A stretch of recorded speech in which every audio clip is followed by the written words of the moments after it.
Hello friends, स्वागत है आप लोगों का इस वीडियो में मैं आपके साथ डिस्कस करूंगी section 154 of the code of criminal procedure that basically enumerates the provisions relating to FIR, but the term FIR has not mentioned in section 154. मतलब FIR सेक्शन 154 में कहीं भी मेंशन नहीं किया गया है। और इस वीडियो में हम लोग ये भी समझेंगे, is registration of FIR mandatory, and that has been answered in the case of Lalita Kumari versus state of UP.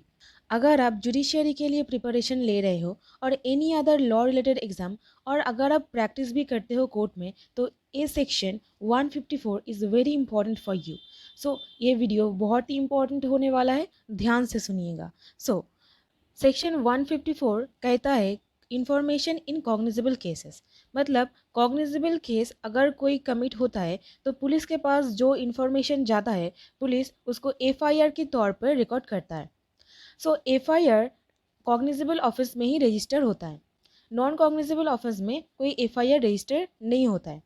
Non cognizable offence के लिए एक अलग प्रोसीजर है, हम लोग वो भी डिस्कस करेंगे अपकमिंग वीडियोस पर। But now, Section 154 actually states about information in cognizable cases. Basically in our practical field हम लोग ये बोलते हैं एफआईआर रजिस्टर किया है और नहीं, ऐसा हम लोग पूछते हैं अक्सर। बट एफआईआर ये टर्म सीआरपीसी में कहीं भी मेंशन नहीं किया गया है। इनफैक्ट सीआरपीसी में एफआईआर का कोई भी डेफिनेशन भी नहीं है। So basically we get the idea of the FIR from section 154 of the code of criminal procedure. If we look at the subsection 1, then we will see that every information relating to cognizable offense, if given orally to an officer in charge of a police station, shall be reduced to writing by him under his direction. That means suppose कोई cognizable case हुआ है, officer in charge है मतलब police officer, उनके पास एक information गया है, and अगर वो इंफॉर्मेशन ओरल हुआ तो वो राइट डाउन करना पड़ेगा, मतलब खुद भी रजिस्टर कर सकता है लिखित में, और अंडर हिज डायरेक्शन और any other person who is directed by such police officer, then such person will write that information down. Then after writing down, then it shall be read over to the informant. मतलब लिखने के बाद वो information पढ़ के सुनाया जाएगा जो इन्फॉर्मेंट आ रहा है इन्फॉर्मेशन लेके उनको।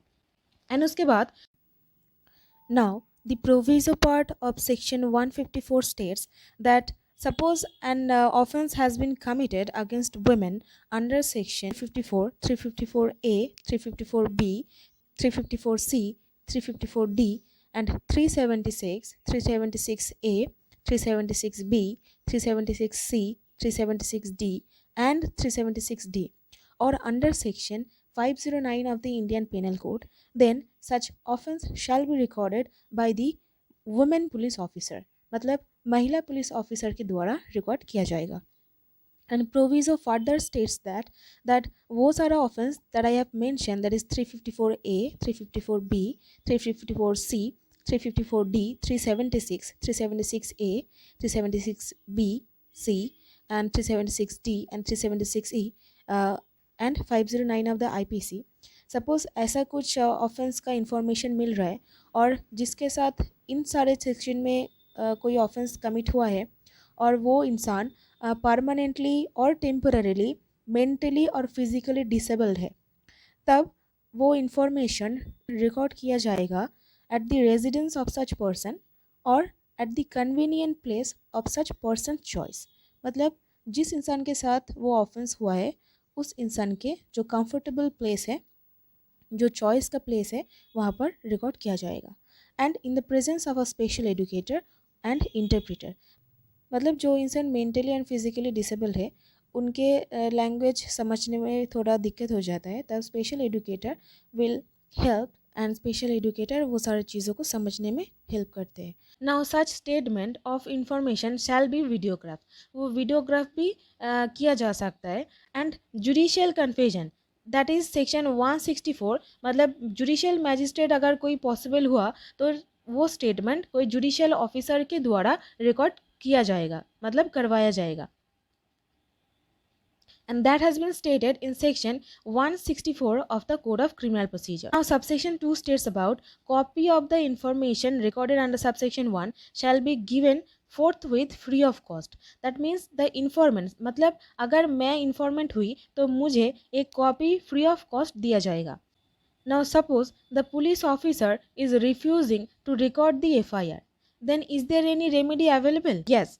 You can write a letter to the superintendent of the police concerned. Okay, आप superintendent of police को एक letter लिख सकते हो. अगर वो satisfy हुए जे हाँ यहाँ पे cognizable offense ही हुआ है, तब वो खुद ही इन्वेस्टिगेट कर सकता है और डायरेक्ट किया जाएगा वो ऑफिसर इंचार्ज को कि आप इन्वेस्टिगेट कीजिए. Now let's come to the essential elements of section 154. 154 actually states about that cognizable offense अगर हुआ है तो तभी FIR रजिस्टर किया जाएगा. एंड उसके बाद officer in charge of the police station will write their statement down. Then if such statements has been given in oral form, then it shall be written down. Then it shall be read over to the informant. मतलब उनके सामने पढ़ा जाएगा जो informant है. And उसके बाद it shall be signed by the party. Then the person who is giving the statement will sign the information and substance will be recorded or entered in the book that has been kept by the police officer in the police station and manner the state government will prescribe, and the copy of such information will be provided to the informant free of cost. मतलब free of cost ही आपको forthwith मतलब immediately देना पड़ेगा. Now let's come to the object of the FIR that has been stated in the case of Jitendra Kumar versus State of Haryana. In this case, it was held by the Supreme Court that the main object is to set the criminal law in motion. That means what? Suppose एक cognizable case हुआ और आपके पास information है, आप उसको लेके police के पास जाते हो, पुलिस को वो इन्फॉर्मेशन देते हो एंड पुलिस वो रिकॉर्ड करता है जो सारे फॉर्मेलिटीज़ हम अभी देखें. According to that procedure police officer investigate करना चालू करेगा. Then police will proceed to that particular place. Then police will gather information, will ascertain the facts and circumstances. Police will collect the evidence and police will ask the person that यहाँ पे कोई offense हुआ है ऐसा करके कुछ murder वर्डर हुआ है या नहीं, वो पूछताछ करेगा. ऐसा होता है. मतलब क्या आपका जो इन्फॉर्मेशन है उसको लेके अगर आप पुलिस के पास जाते हो तब भी FIR रजिस्टर्ड होता है and police according to that investigation करना चालू कर देता है. एंड उसके बाद police will investigate all the facts and circumstances. Police will arrest the accused and will form the opinion and then search, seizure the various things, that is the weapon, crime weapon and all these things. So basically according to your information police will start investigate the case, and after the investigation police will form opinion and then he will send that particular report to the magistrate who has the jurisdiction to try the case, right? So that's the thing that is happening just because you have registered the FIR.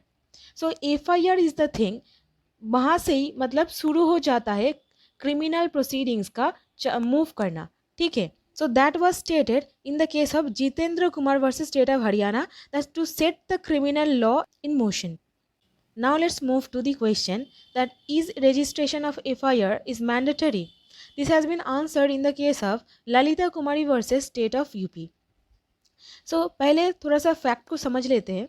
Lalita कुमारी एक minor थी, उनका kidnapping हो जाता है. ठीक है. And उसके बाद पुलिस स्टेशन में जाके उनके फादर इंफॉर्मेशन देते हैं and police officer did not take any action on the same.